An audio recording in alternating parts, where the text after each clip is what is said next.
로마서 8장 1절과 2절입니다. 로마서 8장 1절 그리고 2절입니다. 제가 읽겠습니다.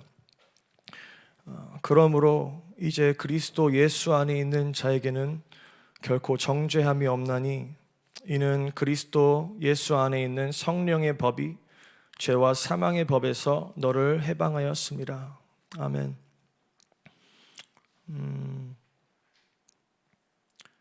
이 구절 안에서 예수 그리스도 안에 있는 자에게는 결코 정죄함이 없다고 하는데요. 예수 안에 있는 자라는 말은 예수 그리스도를 믿는 자, 예수 이름 안에 있는 자를 뜻합니다. 즉 구원을 받은 자라는 말인데요. 그 자에게는 정죄함이 없고 죄와 사망의 법이 끊어진다는 것을 이 말씀은 말하고 있습니다. 그렇다면 한 가지 질문하고 싶은 게 있는데요. 우리는 구원을 받았습니까? 우리는 과연 복음을 받아들인 자입니까? 우리는 예수를 믿는 자입니까? 그 질문을 하였을 때 저에게 주셨던 감동은 고린도후서 13장 5절 말씀이었습니다. 제가 읽겠습니다. 너희는 믿음 안에 있는가? 너희 자신을 시험하고 너희 자신을 확증하라. 예수 그리스도께서 너희 안에 계신 줄을 너희가 스스로 알지 못하느냐? 그렇지 않으면 너희는 버림받은 자니라. 여러분, 우리가 자주 들었던 그런 말씀 그리고 메시지는 뭐였냐면 제가 알기로는 구원의 확신에 대해서 우리가 많이 포커스를 하고 우리는 구원을 받았습니다. 우리는 안전합니다. 우린 평안합니다. 이런 메시지들을 우리가 정말 친숙하게 다뤄왔었는데 오늘 저에게 주셨던 감동은 너희가 믿음 안에 있는지 너희 자신을 시험하라 라는 감동이었습니다. 이 시험한다는 것은 사실 주님을 의심함으로 그리고 초조함으로 두려움으로 우리 자신을 시험하는 것이 아니라 이 시험을 통해서 주님의 구원이 우리에게 더 입체적이고 실제적으로 다가오게 되는 그런 기회가 된다는 그런 감동이 왔고요. 그리고 이 시험과 확증을 통해서 주님이 우리를 오히려 더욱 깊은 차원의 구원의 확신으로 이끄신다는 것을 주님께서 말씀하셨습니다. 우리가 보통 구원의 확신을 말할 때, 구원의 확신을 생각할 때 안전하다, 평안하다, 우리는 구원받았다, 우리는 천국을 갈 수 있다, 이렇게 먼저 다가오는데요. 제가 받았던 구원의 확신은 구원의 확신으로 인해 우리가 안주할 수 없다는 것입니다. 보통 우리는 구원의 확신이 있으면 우리는 안주하려 합니다. 이제는 됐어. 그래도 우린 구원받았어. 우리는 이제 안전해. 그 어떤 것도 우리를 주님의 사랑으로부터 끊을 수가 없어요. 이렇게 우리는 스스로 위안을 삼고 더 이상 뭘 더 해야 하는지 알지 못할 경우도 있고, 아니면 그 다음에 이제 성화의 과정이나 아니면 주님의 영광을 드러내는 것들은 부가적인 서비스라고 생각하는 경우가 많습니다. 하지만 진정한 구원의 확신이 있는 사람들은 절대로 안주할 수가 없습니다. 제가 말씀으로 보여드리겠습니다. 로마서 8장 9절 말씀에 만일 너희 속에 하나님의 영이 거하시면 너희가 육신에 있지 아니하고 영에 있나니 누구든지 그리스도의 영이 없으면 그리스도의 사람이 아니니라. 아멘. 우리가 예수를 믿는다고 하는 것은, 그리고 우리가 구원의 확신이 있다고 하는 것은 하나님의 영이 그리고 그리스도의 영이 우리 안에 거하신다는 것입니다.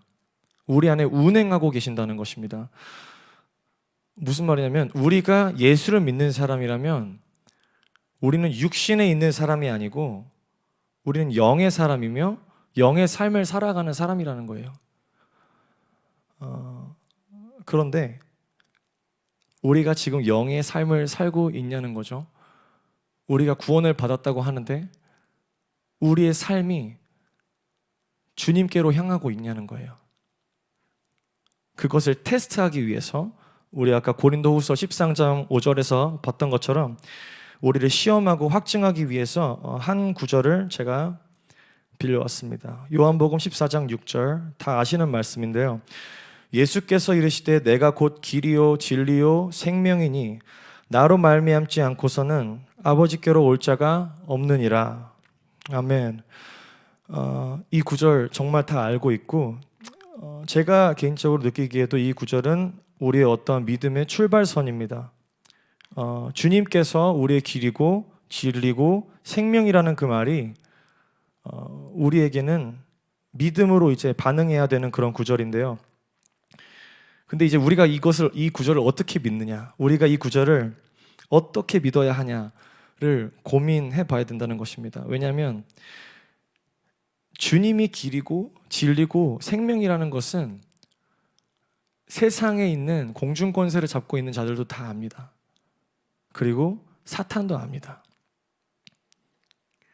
그러면 우리는 도대체 어떻게 이것을 받아들여야 하는가? 그냥 우리가 이 말씀을 인정하는 것이 우리가 과연 주님을 믿는 것일까라고 생각을 했을 때 아니라는 겁니다. 이 말씀이 우리의 말씀이 되어야 된다는 거예요. 우리의 말씀이 되어야 된다는 건 예수는 그냥 길이고 그냥 진리고 그냥 생명이 아니라 우리의 유일한 길이고 우리의 유일한 생명이고 우리의 유일한 진리라는 것입니다. 이제 이것으로 우리가 이제 우리 자신을 우리 안에 믿음이 있는지 시험할 수 있어요. 처음에 이제 길로 한번 해보겠습니다. 예수는 우리의 유일한 길이십니다.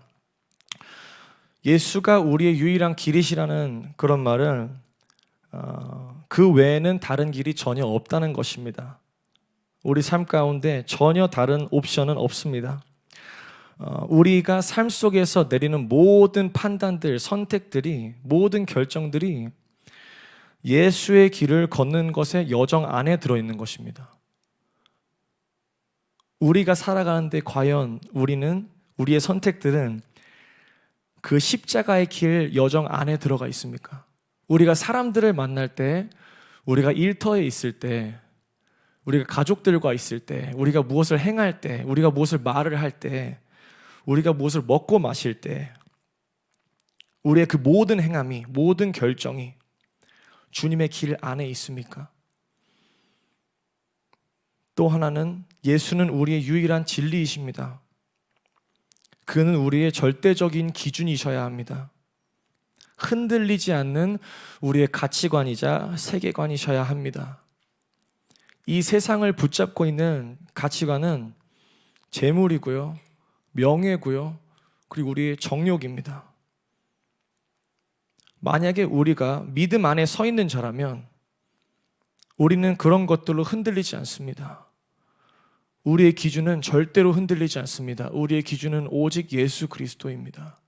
그가 보여주셨던 그분의 삶이십니다. 우리가 그 기준을 세움으로 인해서 우리 안에 믿음이 있는가를 체크할 수 있습니다. 다음은 마지막으로 예수는 우리의 유일한 생명이십니다. 여러분, 생명은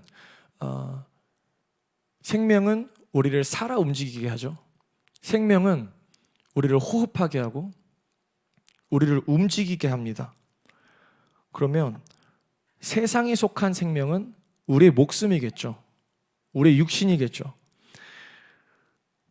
우리가 우리의 육신으로 인해서 우리의 생명을 출발한다면 우리는 육신을 위해서 삽니다. 우리의 배를 배부르기 위해서 돈을 더 잘 벌고 더 좋은 집을 사고 더 행복한 삶을, 더 안정된 삶을 살려고 노력합니다. 왜냐하면 나의 생명은 내 껍데기이기 때문입니다. 하지만 만약에 예수께서, 영원한 생명이신 예수가 나의 유일한 생명이라면 난 그렇게 살지 못합니다. 나의 생명의 가치였던 모든 것들이 다 떨어져 나갑니다. 여러분, 우리는 과연 이렇게 살고 있습니까? 그 뻔한 말씀, 내가 곧 길이요 진리요 생명이라는 그 말씀이 우리 삶 가운데 적용이 되고 있습니까? 이런 것들로 우리가 믿음 가운데 있는지 우리 스스로를 시험할 수 있습니다. 하지만 제가 앞에 말씀드렸던 그 모든 것들을 지키는 그런 행위적인 그런 개념이 아닙니다. 우리를 시험하는 것은 그런 행위적인 개념이 아니고, 왜냐하면 그 어떤 사람도 이 기준을 100% 맞출 수가 없습니다. 우리는 죄인이고 육신을 입었기 때문에 우리는 그런 삶을 살아갈 수가 없습니다. 솔직하게. 하지만 분명한 것은 이 가운데 하나님의 영이 내 안에 계시면, 우리가 예수를 믿음으로 성령이 우리 안에 계시면 우리 안에 저 하드코어한 저 기준들이 우리한테 사모하게 되는 거예요. 사모하여지게 되는 거예요. 아, 주님, 당신이 나의 유일한 길이었으면 좋겠습니다. 당신이 내 유일한 진리였으면 좋겠고, 당신이 내 생명이었으면 좋겠습니다.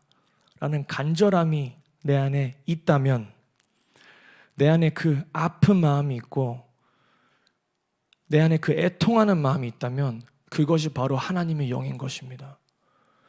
내 안에 하나님의 영이 없다면, 내가 예수를 믿지 않는 자라면 이런 것들을 읽었을 때 애통한 마음은 들지도 않습니다.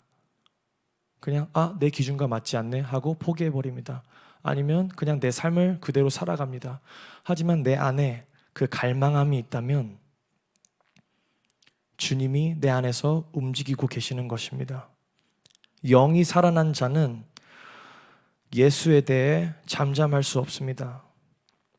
예수의 영이 우리 안에 계시면 우리는 사형 선고를 받은 우리 육신과 끝없는 싸움을 시작하는 것입니다. 끝없는 씨름을 시작하게 됩니다. 우리가 예수를 믿기 시작한 그 순간부터 우리 영이 이제는 그 육신을 견딜 수 없는 겁니다. 그것이 바로 우리 구원의 어떠한 증거가 되기도 합니다. 이제는 우리가 다시 살아서 주께서 우리의 길이 되시고 생명이 되시고 진리가 되셨기 때문에 이제 이 육체의 법이 내게 거슬리기 시작하는 것입니다. 여기서 알 수 있는 건 뭐냐면, 내 힘으로는 나는 예수를 따라갈 수 없습니다. 내 힘으로는 나는 성화의 과정을 거칠 수 없습니다. 내 힘으로는 내 육신을 이길 수 없습니다. 아니, 이기고 싶은 마음조차 들지 않습니다. 그것은 어쩌면 또 다른 육신의 법일 수도 있습니다. 또 다른 생명을 위장한 율법일 수도 있습니다. 나의 열심으로 주님 앞에 나아가고자 하는 그런 어떠한 또 다른 우상 숭배가 될 수도 있는 것입니다. 그렇다면 여기서 가장 중요한 것은 무엇이냐면 여러분, 곤고한 마음입니다. 여러분, 곤고하십니까? 매일마다 죽기를 원하십니까? 내 육체를 쳐서 복종하고 싶으십니까? 여러분, 이 기준들을 보았을 때 우리가 솔직하게, 정직하게 주님 앞에 나아갔으면 좋겠습니다. 솔직하게 말하면 이 세상 가운데 우리는 계속 지고 있는 것 같지 않습니까? 내 깊은 곳에서 내 자신을 향한 깊은 탄식이 우리 안에 있는 것입니다. 그 말씀이 그러지 못한 내 자신을 계속 조명하고 계시는 거예요. 근데 정말 신기한 건 뭐냐면, 그 탄식이 있는 사람은 점점 그 믿음의 분량이 자라납니다. 그 깨짐이 있고 그 가난한 마음을 가진 사람들은 내 안에 소망이 없음을 발견하면 발견할수록 내 안에 믿음이 자라나기 시작합니다. 그리고 우리의 삶은 끊임없이 바뀔 수밖에 없습니다. 내 안에 하나님이 계시기 때문에 나는 바뀔 수밖에 없는 것이에요. 이것이 바로 구원의 능력입니다. 여러분, 모든 것은 주님의 능력으로 회복되며 모든 주님의 능력으로 해결이 됩니다. 우리의 힘은 1%도 들어가지 않습니다. 주님께서 우리를 촉구하시고 우리 안에 갈망을 넣어주시고 우리를 회복시켜 주십니다.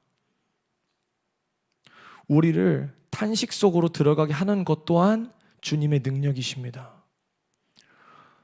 그리고 이것을 통해서 또 우리가 하나 알 수 있는 것은 주님의 빛이, 주님의 영이 우리 안에 운행하시고 주님의 영광의 빛이 우리를 비출 때 우리는 무엇을 발견하게 되냐면 우리가 걸어 잠궈놨던 어떤 문들을 발견하게 됩니다. 그 문들은 뭐냐면 나의 전부가, 예수님이 나의 전부가 되지 못하게 만드는 나의 수치, 나의 약점, 그리고 나의 죄의 습관들입니다. 이런 것들은 사실 정말 오래되어서 나의 일부처럼 느껴지는 것들입니다. 그래서 우리가 미처 모르는 것일 수도 있습니다. 그리고 그 어둠은 우리한테 계속 속삭입니다. 너가 나를 노출시킨다면 너도 같이 죽어. 너가 나를 노출시킨다면 너도 위태로울 거야. 너도 무사하지 않을 거야. 그런 같은 동료같이 속이면서 그렇게 속삭이는데 하나님이 우리에게 그 문들을 왜 보여주시냐면 드러내라고 보여주시는 겁니다. 여러분, 우리가 그 문들을 열지 않는 이상 우리는 안주하게 됩니다. 우리가 아무리 기도를 세게 하고 오래 하고 아무리 방언으로 막 말을 해도 우리 가운데 우리가 문을 열 의지가 없다면, 우리가 주님 앞에 문을 열어드릴 마음이 없다면 우리는 똑같은 곳을 맴돌게 됩니다. 여기서 우리가 다시 첫 구절로 한번 돌아가기 원합니다. 로마서 8장 1절에서 2절 말씀에서 그러므로 이제 예수 그리스도 안에 있는 자에게는 결코 정죄함이 없나니 이는 그리스도 예수 안에 있는 성령의 법이 죄와 사망의 법에서 너를 해방하였음이라. 여러분, 우리가 믿음이 있다면 우리 안에 절대로 정죄함이 없다는 것을 알아야 합니다. 우리가 그 문을 열지라도 우리의 수치를 열고 주님 앞에서 우리의 약점과 우리의 보잘것없는 우리의 실체를 열더라도 주님은 우리를 결코 정죄하지 않으신다는 것을 믿어야 합니다. 그 믿음이 없이는 우리는 나아가지 못하고 우리는 똑같은 곳을 맴돌게 될 것입니다. 똑같은 죄를 범죄하고 다시 회개하고 똑같은 죄를 범죄하고 다시 회개하고 주님과 더욱 가까워지는 것은 점점 더 어려워지는 일이 될 겁니다. 그 문들은 점점 더 견고해질 것이고 더 많은 겹겹이 쌓여질 것입니다. 이 로마서 8장 1절 2절 말씀은 사실 우리에게 안심을 시켜주는 말씀이 아니고 우리를 더 전진하게 만드는 말씀입니다. 뭐냐면 너희에게, 믿는 너희에게는 결코 정죄함이 없다. 그러니까 내게로 나아오라. 너에게는 정죄함이 없으니까 이제는 내게로 나아오라. 너가 절벽 끝에 서 있는 것 같고 벼랑 끝에 서 있는 것 같지만 뛰어넘어라. 뛰어들어라. 내가 너와 함께하고 내 안에 정죄함이 없다. 내 안에 있는 성령의 법이 너의 그 모든 죄와 사망의 법을 부숴버릴 것이다. 주님 말씀하십니다. 그렇기 때문에 우리가 구원의 확신이 있다면, 우리가 정말 구원받았다고 우리 안에 믿음이 있다고 확신이 든다면 그 확신이 들면 들수록 우리는 더 뛰어들게 됩니다. 우리는 더 과감해지기 시작합니다. 우리는 더 우리 자신을 던지기 시작합니다. 나의 약함을 주님 앞에서 자랑하기 시작합니다. 나의 연약함을 주님 앞에 보이고 싶어 합니다. 매일매일 주님 앞에, 주님, 제가 이런 부분이 정렬되지 못했습니다. 주님, 제가 이런 부분이 연약합니다. 제가 이런 부분이 계속 쓰러집니다. 우리가 기쁨으로 주님께 아뢰입니다. 왜냐하면 그 어둠이 있던 공간에 빛이 비춰질 때 그 공간은 주님의 것이 됩니다. 주님이 왜 우리에게 그 문을 보여주시냐면 그 문 안에 있는 공간도 내 것이고 싶다. 너의 모든 것을 내가 갖고 싶다. 너의 모든 것을 내가 사로잡고 싶다. 너의 안에 어둠이 아닌 내가 들어가고 싶다. 결국은 친밀함 가운데로 부르시는 것입니다. 구원은 우리를 천국으로 보내는 단순한 수단이 아니라 우리와 함께하고 싶은 주님의 마음입니다. 티켓이라고 생각하는 순간 우리는 멈춰서게 될 것입니다. 하지만 우리가 진정으로 구원을 깨닫는다면 우리는 타협하지 않고 쉬지 않고 끝까지 걸어나갑니다. 왜냐하면 성령님이 우리를 그렇게 하실 것이기 때문입니다. 우리는 끝까지 경주를 달려나가야 합니다. 그 끝날까지, 주님을 만날 때까지 우리는 기쁨으로 그 경주를 나아가야 합니다. 시간 기도하기를 원합니다. 첫 번째로 기도하기를 원하는 것은 주님, 우리를 불쌍히 여겨주시옵소서. 주님, 당신은 당신의 모든 것을 우리에게 부으셨고 당신은 모든 것을 던져서 그 핏값으로 우리를 사셨는데 주님, 우리는 그것을 우리의 안식하고자 하는, 우리의 평안하고자 하는, 우리의 천국에 가고자 하는 어쩌면 수단으로 생각했었습니다. 주님, 끝까지 우리 육신의 이기심이 우리의 발목을 잡았고 우리가 그 속에 있는 당신의 그 마음을 깨닫지 못했었습니다. 주님, 우리를 불쌍히 여겨주시고 우리의 마음을 부드럽게 만들어 주십시오. 주님, 이제 우리가 천국을 바라보는 것이 아니라 천국에 계신 예수님을 바라보게 하십시오. 주님, 진정으로 당신이 우리의 길이시며 진정으로 당신만이 우리의 진리이시며 진정으로 당신만이 우리의 생명이시며 호흡이십니다. 이 시간 기도할 때 주님, 나의 전부가 되어 주십시오. 주님, 이 마지막 때에 우리에게 수많은 유혹들이 밀려오며 때로는 강압적으로 다가오는 그 선택의 시간들 속에서 주님, 우리가 주님이 우리의 전부가 되지 못한다면 너무나도 무섭습니다. 너무나도 두렵습니다. 지금 이 시간 주님, 우리의 전부가 되어달라고 기도하며 나아가시겠습니다.